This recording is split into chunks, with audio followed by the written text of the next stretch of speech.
Alright, so yesterday I posted a video where I gave commentary to a professional match of StarCraft 2 between two European pro gamers. Today, we're moving over to South Korea.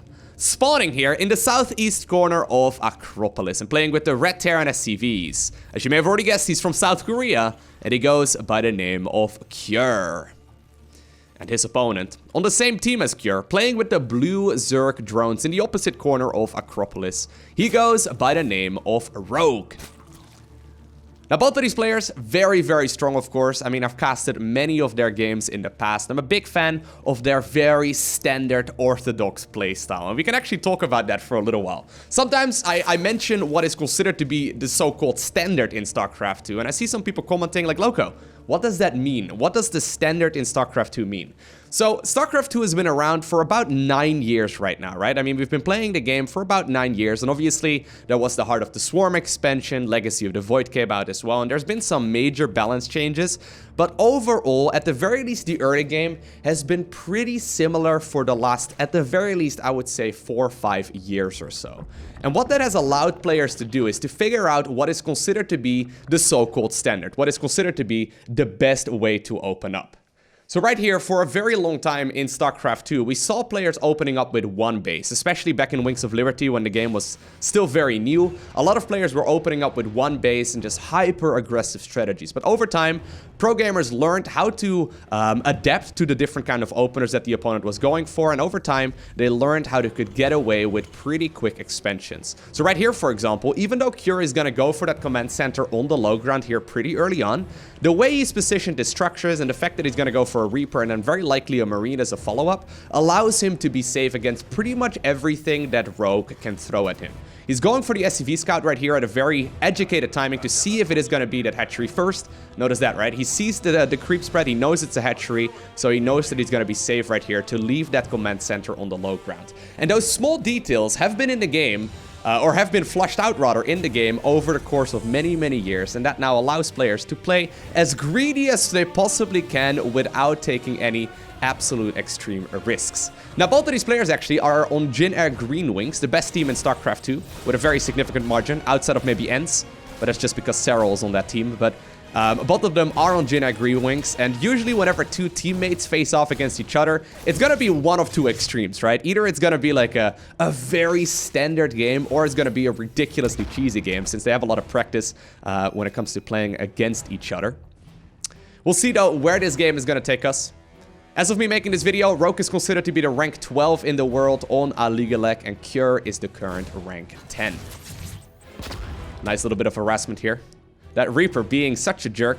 I think eventually, yeah, no, he's gonna be able to get that hatchery down, I think. Oh my god, this is actually really good. That's huge! You know what? That's actually really painful, because now the Queen is also sitting at enough energy here for an inject. A drone ended up falling here as well. And actually, on the back of this, clever play there by Cure. Deviating from the standard ever so slightly, he goes for a command center in between the factory and the starport. Not entirely sure if that was a response to him being able to delay his opponent's third base, or maybe he's just playing the opponent rather than the race.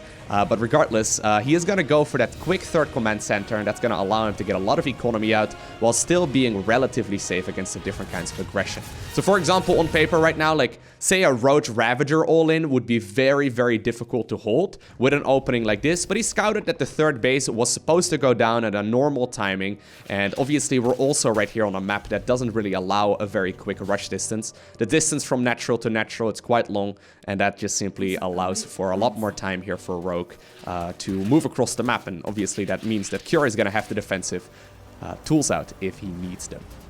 So a pretty quick lair here actually as well for Rogue. I'm curious to see where he's going to take this one. Already going for the second gas there in the main 2. That may very well be due to the fact that his third base was delayed, so he doesn't really have, you know, too much oversaturation here for the time being. But we'll have to keep an eye out right now on what he plans on doing with this lair that's finishing up. He could go for a Nidus Worm, he could go for a quick Spire, he could just go for, I don't know, a variety of different mid-game follow-ups right now. It might just actually be for a single Overseer. I know that's a bit of a boring option here, but he hasn't really gotten that much scouting information. Yeah, he didn't actually bother sending out the Overlords too far. So he doesn't have that much scouting information. I guess he just went for the lair here to be very safe against, like, for example, cloaked Banshees, if that were to be the case right now in this match. Even Spore Crawlers are coming up here. So Rogue really playing extremely safe here, not taking any risks, and just simply even sending now all of the Overlords back as well. So he's essentially lost all of that map control, but at the very least, he's going to be able to cover all of his bases relatively easily. Alright. So when it comes to the Terran mid-game, they have a couple of different ways of going about it. It's either going to be that bio-focused mid-game, so the mid-game that's focused on infantry units, which seems to be the one that Cure is going for right here, or it's going to be that mid-game that's focused around mechanical units. Now, usually I found that Cure especially likes going for the infantry-based armies. I don't think one is better than the other. It's just that, especially bio, like this biological-based unit composition, is very difficult to play. Like, it's a very difficult unit composition to properly control. Especially against someone of the caliber of Rogue. Basically, if you give Rogue an inch, he's going to spread that creep everywhere. So keep an eye out right there on the creep spread. Most of the mid-game, the very least at the beginning of the mid-game, is going to be determined here by the spreading of the creep. I highly doubt that Cure is going to be able to deal lethal amounts of damage right here with just a small group of Marines, but he's certainly going to be capable of cleaning out some of that Zerg creep. So 1-1 upgrades right here coming up for Cure. The same can be said here for Rogue, who's now going to go ahead and build himself those Evo Chambers in a bit of a curious position. I always am a little bit worried there that it might be a spot where the Marines can drop in between. Nice little bit of target firing there, and Cure is going to be able to get out of there without too much trouble. But you can see right here, that creep has been pushed back for just a little while. So it looks like we got ourselves a really nice macro game here. My personal favorite, just because these players are so stupid good. I'm really curious to see where they're going to take it in the late game. So even though like the early and mid game are very well flushed out and a lot of players are very familiar with how they need to play it, late game still has quite a lot of tricks up its sleeve, and we don't really know exactly what the best way of transitioning right here goes. For example, right now we already see that second factory coming up. That's pretty quick here, if I'm not mistaken, for Cure. So we'll see if he's going to plan on doing something with that here in just a little bit. Alright, so the Queen's trying to spread some creep here. I'm afraid that's not going to happen. Maybe even one or two of these Queens will end up going down. One Widow Mine added into the mix. Really nicely done. I think one or two Marines there ended up falling as he picked up right as the Widow Mine was about to connect. So he didn't really take too much friendly fire there either. At the same time, on the left-hand side of the map, we still see those Marines trying to get something done. It's not going to be all too much. They're going to once again pick up and then boost on out of there. Alright, so Rogue so far, focusing on Hydraling Bane. Definitely a unit composition that we've seen for many, many years. It sort of replaced Mutaling Bane a couple years ago as the so-called standard. Once again, mostly because Mutas, they were countered much better by Terran players. Thors became a little bit better at dealing with those Muta clumps as well. And in general, Hydras kind of serve the same purpose, except they're cheaper. And they just simply are a little bit more reliable. They don't need nearly as much babysitting as, for example, Mutas. I mean, if you lose track of your Mutalisk for even a second, and, I mean, a small group of Marines stims underneath, you basically lose the game. And with Hydras, that's going to be a little bit easier to maintain. Already, though, we do see that that infestation pit coming up here. So that does indicate to me, at the very least, that Rogue wants to transition here. Hopefully to 2-2 upgrades. He really does need to start those here shortly. But then also that Hive. In the meantime, though, inside of the main base of Cure, he's just powering through. Look at that macro. Already going up to +2/+2 upgrades, going for the base here in the center, while simultaneously microing those dropships on the different locations of the map. Him being this aggressive, by the way, also makes it really difficult for Rogue to get in. This is a difference between, like, the European style of playing and then, for example, the Korean style. If this was like a Serral or a Raynor, they'd be really aggressive here with the counterattacks. Like, they love going for the counterattacks. But the issue right here is that whenever a Rogue decides to move out, right, immediately those Terran units move in. A base right here was killed on the top section of the map, and these Marines now also clean up a couple of those drones. And this now forces Rogue's army to go all the way back home. Also, because he's still actually quite focused on just playing Hydraling Bane, he needs to kind of wait until, like, the Hydra Muscular Augment upgrades finishes up, as well as the Grooved Spine, so he's not going to be able to really execute a timing attack very much. I would have loved to see a couple of Zerglings maybe try to make their way towards, I don't know, at the very least the location over here, or maybe try and then delay that 4th command center from going up, because right now, Cure has gone into this game here, and now we're approaching the late game as well. We've gone into the game right here with the Terran player completely uncontested. We'll see where Rogue wants to take this, though. I'm curious to see what he wants to do in the late game. Personally, I found that while playing a lot of Zerg versus Terran, Ultralisks just kinda, they're just kinda terrible. I mean, I've made a lot of jokes about it over at the live stream, you know, if you want to lose the game where you're really far ahead, just go Ultralisks. But it really does feel like going Ultralisk is just a bit of a tough choice. I don't see a Spire here coming up, so he doesn't plan on going quick Greater Spire. So I do think he wants to stick to either like Hydraling Bane or maybe add in Vipers. Or then Ultralisk as well. I always feel like Ultralisk is such a gamble though. Once again though, these Marines are really a bit of a disaster right now for Rogue. Getting so much work done. Once again, getting a kill right there on the hatchery as well. Rogue making a couple of small slip-ups here and there, but it's starting to cost him quite a bit. If you have a quick look like right here... Oh, hold up. I want to see what this fight looks like. Now, if you have a quick look like... a quick look right here... Man, I can't even talk anymore. You can see that the amount of units lost and the amount of resources lost right now for this Zerg player is enormous compared to the cost efficiency right there of the Terran army. Plus, the creep spread, I mean, it's looking pretty good, but not nearly as good as Rogue would like it to be right now at this point in the game. So he's gonna go for that Ultralisk Cavern. Maybe he knows something that I don't know, okay? But generally speaking, whenever I go for Ultralisks, I wish I would have gone for Brute Lords instead.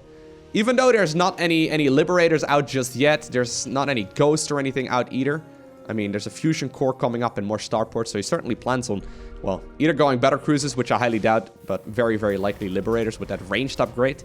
Yeah, this is very likely going to be a unit composition that's going to be relatively easily countered. I found that Brute Lords in general are much, much harder to deal with if you are a Terran player. So personally, I don't really like the Ultra too much. It's very much so like a battering ram, but this Terran army right here is already very nicely secure. Love the transition right now as well towards those Marauders and then also those Siege Tanks. Nicely done there by Cure, already anticipating this decision making. He knows that there's gonna be a Hive. He doesn't really know at this point if it's gonna be like Brute Lords or something along those lines, but he wants to get aggressive before any potential Brute Lords can come out. Once again, slowly moving forward, sniping a couple of those creep tumors. Base on the left-hand side, by the way, has been secured. There's still these medevacs always being a threat in the northern section of the map, so that now means that Rogue has to leave some army supply behind. But in the meantime, the siege tanks in the center of the map are slowly progressing onwards. Bases have been acquired, though, left and right here as well for the Terran player. I like this a lot. Kind of wish he would actually already be taking some more of these bases. I mean, he's got a lot of command centers. Wouldn't be surprised if he wants to do so in a little bit. Once again, though, those Marines inside of the main, they are actually going to go after the Ultralisk Cavern. Ooh, that's painful. Ooh, that's a big, big deal. At the same time, we now also see those Marines right here on the left-hand side trying to see if they can go after the base over here. That's not going to happen, but basically this whole unit composition that Rogue is going for right now, right? Basically, the whole timing attack that he had in mind has now been shut down quite a bit. He's going to rebuild his command or his Ultralisk Cavern, but that quick Hive, that like 8-minute Hive or so that he went for, that's completely negated right now. Obviously, +3/+3 upgrades are still going to come into effect, but here comes the Swarm. Lings, Banes, and Hydras from every single angle. There's a great spread right there on all of those bio units, but also the siege tanks. But it looks like there might just be a little bit too much. Rogue successfully assessing the situation. He's like, okay, you've been throwing away a lot of units. You've got a lot of medevacs filled with units as well. That must mean you don't have enough sitting in the center of the map. And indeed, he does manage to finally get a favorable trade right there for the Zerg. Now, following it up here with a couple of Vipers as well. I like that one a lot. Going once again for the chitinous plating upgrade, which is really what makes Ultralisks useful. By the time that the Ultras will come out, they will have fully upgraded, you know, statistics, which is very, very helpful. Especially the armor upgrade, obviously, is huge. Is +3/+3 already done? Yeah, Terran already finished 3/3 as well, so Rogue has not been slowing down in that department. Once again, continuously dropping, but he needs to start getting to the point where, you know, he transitions towards a late-game army. So it's really tempting for Terran to sit around on Marines and medevacs for a little bit too long. He's now going for, okay, so a couple of tactical nukes. Well, actually, only one. Maybe he's got to add on more. The standard right now is to go for, at the very least, a couple more Ghost Academies here in a little bit. But at the very least, he's got one Ghost Academy with a tactical nuke coming up. He's going for Ghosts, and I would love to see him now transition towards more Liberators as well. There we go.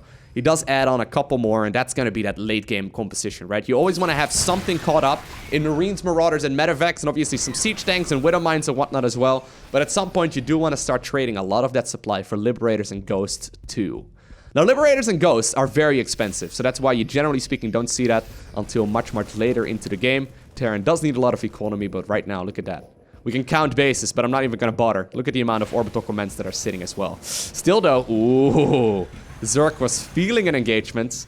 Or an engagement, rather. Those Vipers just a little bit out of place. And here we go. Zerg actually decides to now go through that funnel. Is that the correct choice? We do see some excellent blinding clouds coming up as well. On all of those siege tanks, that reduces their range to 1, meaning that they are essentially useless right now. And actually, you know what? This position that seemed really hard to break, all of a sudden has been broken. The Banelings roll into the planetary fortress as well. That base does get killed. Question is, though, is that really a cost-efficient trade right there for Zerg? He lost a lot of resources, and Cure is still mining a lot. I mean, he's simply gonna go ahead and replace that planetary fortress with an orbital command. At the same time, oh, beautiful blinding cloud once again. Not really allowing those Marines to get too much done, and this is gonna be picked off as well. But this is certainly a lot of damage that Cure managed to do on the other side of the map as well. So this is one of those games that will very likely be determined right here by cost efficiency. And so far, I gotta say, really liking this spot here for Cure. He's got a lot of bases, he's got a lot of mining, but it's certainly not over just yet. Rogue is maxed out, he's got all of the upgrades that he truly needs. He's got a very strong unit composition, plus he still has a ton of mining as well.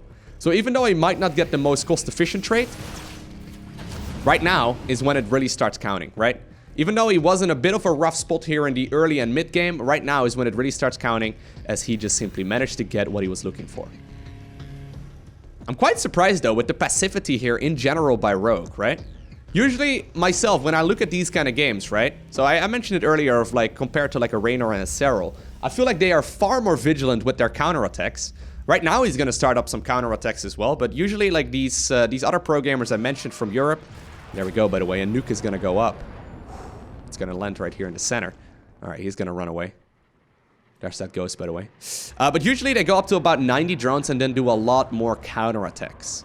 Now, I don't mind this necessarily. I'm just a little bit surprised with how passive Rogue is approaching this game in general, right? Like, really, really just allowing Cure to get whatever. He's like, okay, you know what? You can do whatever you want on your side of the map. I'm not going to bother you unless you get, like, hyper greedy.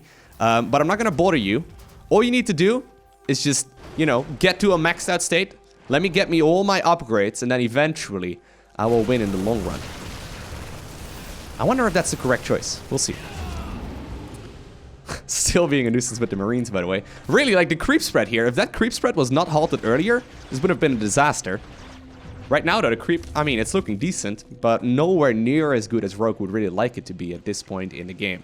So there's 3 tactical nukes right now being constructed here at once for Cure. He's still dropping on the left-hand side. Once again, another nuke coming up. This one is going to go right here. Well, on the base in the north, but that one is not going to land this. These Ultras had a very easy time picking that one up. Completely undefended. It's almost stealing like his lunch money right here. I don't even know if I've ever seen these bases mined. I think these are the bases that they will try and take next, right? I mean, I've taken this base myself before, and I've taken that one as well before, but never the ones that are a little bit closer to the center. Those are a little bit odd, right? I mean, is this a base of Zerg, or is that a Terran base? I'm not entirely sure where the math lines up. Obviously, they don't really care about math at this point, but here we go. A lot of Marines and Marauders have loaded up into medeffects, and they're going to make short work with those +3 infantry weapon upgrades of the base on the left-hand side. Wonderfully done, even the Zerglings. I mean, they're not going to get too much done. Ultra's obviously really good at base defense in general. So this is still going to be a lot of losses here for Terran. At the same time, though, we do see that Zerg army engaging in the center. There's a tactical nuke going off in the northern section of the map as well. Beautiful engagement right here, though, for Rogue, who seems to be pushing through. Still a lot of ghosts right there. Also available. But is this going to be spotted in time? No, it's not. A couple of drones end up going down. Another nuke right now being forced upon the Zerg here at the natural. Usually the natural, not quite what we would expect. One queen trying to save it. But instead, she ran to her death as all of those units in those cocoons also were picked off. Another nuke right now being activated over at the 3rd base location of Rogue, who's starting to fall behind in that economy, right? So it's currently 58 workers. He needs to spot this. Oh my god. Normally, it's the outer bases that take the most damage from these nukes. But that was way more damage than Cure was even hoping for. 28 drones go down in the blink of an eye, and that means that Rogue right now is in a really beautiful position. Or Cure right now is in a really beautiful position, rather. Alright. Playing this slowly and methodically. Starts up 3 additional tactical nukes. Builds up that maxed out unit composition once again. And notice right here, right? How tempting is it to get maxed out and then to push across the map after such a big advantage? But no, that's not his plan. He's just simply preventing Zerg from getting any further mining, and he will win by taking those cost-efficient trades in the long run. A planetary fortress right now finished up here in the northern section of the map. Now maybe this base can be picked off, but this is still a very expensive loss of units. Those banelings obviously certainly worth their weight in gold as they pick up a couple of those SCVs. The command center does fall, but keep in mind, right, if you compare this to, for example, like, once again, one of those European playstyles, he doesn't have those 90 workers on the back of it. He doesn't have the units available to just simply throw away. Alright, so we do see a switch right now from Rogue, going for quite a heavy amount of Corruptors here. What are his upgrades, right, like for these Corruptors? Okay, nothing too impressive, actually. So Corruptors, obviously, right here, are meant to pick up all of those Liberators. And then hopefully, I think on paper, those Ultralisks should have a free reign of the map. It's just that I'm looking at the amount of ghosts right now that are available as well. There's 12 in total. All of them will have more than enough snipes here to deal with those potential Ultralisks. So we'll see where this one is going to go. Zerg army right now, distracted in the northern section of the map, whereas Terran is moving towards the left. Liberators getting into a good position as well. We once again see another nuke coming up right here inside of that main base of the Terran. And it's being sent over towards the base here, all the way towards the left-hand side of the map. Love this. Using the nuke there for zoning, forcing the Zerg army back, then canceling the nuke at the last possible second. One nuke, though, is still coming up. It looks like that ghost was also picked off. But here we go, right? Look at the Ultralisks. They just got smashed. Yeah, you got a lot of Corruptors back in the air. Excellent. What are you going to do with the Corruptors? Well, actually, hold that thought, because a lot of those ghosts are now taking lethal damage. Ghosts, very, very expensive, and obviously if those Liberators are gone, and if those Ghosts are gone, and if the Marines are picked off as well, that means that the caustic spray here, that this one brave Corruptor has already started, is gonna have an easy time picking up these command centers. I love that. Oh, the Liberators just forcing the cooldown right there on that caustic spray ability. Still, those Zerglings should have a pretty easy time picking that one up. Another nuke is now being activated over at, once again, the base in the northern section, but already cancelled as well, as the Ghost had to run for its life by that one Pokeboy. Alright, you know what? Rogue is actually still producing a lot, considering the economy that he's got. I mean, it doesn't look like he's got that much mining. He's lost a ton of workers throughout this game as well. But he is still making a lot of scary units, and he's still getting some really solid engagements, especially when he is on creep. I'm a little hesitant to say that these engagements off creep are cost efficient. I mean, he obviously did manage to get some good trades there, but he doesn't then have that economy to really back it up, right? Cure seems to be in the driver's seat of this game for basically the entirety of it.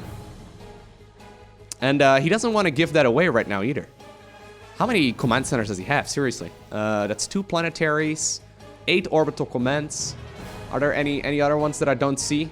I'm not sure. Anyways, fight once again happening right here. Yeah, there's certainly going to be more than that. There's going to be a whole lot more command centers. Fight happening right here in the northern section of the map.